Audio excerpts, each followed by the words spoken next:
And we begin with alarming new information tonight about our historic heat wave. Coin 6 confirming the record-breaking temperatures contributed to dozens of deaths. At 10 o'clock, I'm Jeff Gianolo. And I'm Elizabeth Din. Health officials say based on preliminary findings, 63 deaths can likely be attributed to that heat wave statewide. Yeah, Jennifer Dowling has been looking over the numbers. She joins us to break those numbers down for us. What did you discover here, Jennifer?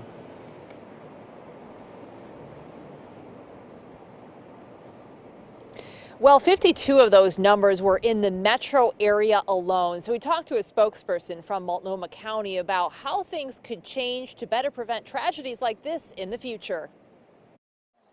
We had 1,000 people over the course of 4.5 days come into our cooling centers. Dennis Thuralt says the cooling centers were key to help people get out of the dangerous heat in Multnomah County. He says 57 outreach teams also went out into the community, bringing people cooling towels and water. We got 66,000 bottles of water out. I mean, just to people who needed it outside. Multnomah County says preliminary numbers show that 45 people have died due to the excessive heat. What we do know is that the vast majority of folks who were found to have died so far were in housing. Dennis believes that some people may have tried to tough it out in their homes and it became a dangerous situation.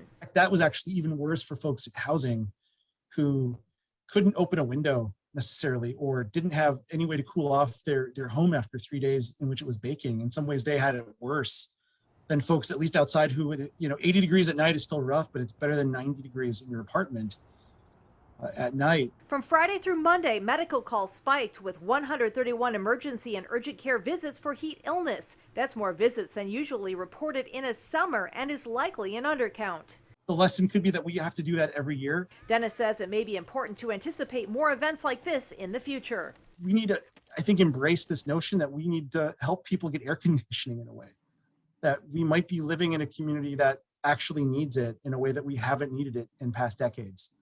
And I think that's something, I'm spitballing here, but I think that's a place to look. And we're going to have folks who can't be alone in housing without air conditioning if we have another heat wave like this.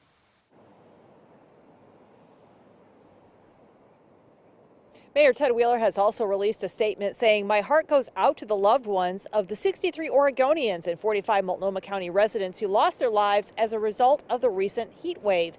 And the Clark County Medical Examiner's Office also estimated that maybe 5 to 10 people who died, over that heat wave related stretch could have been victims of the heat wave as well. And that's in Clark County. Back to you in the studio.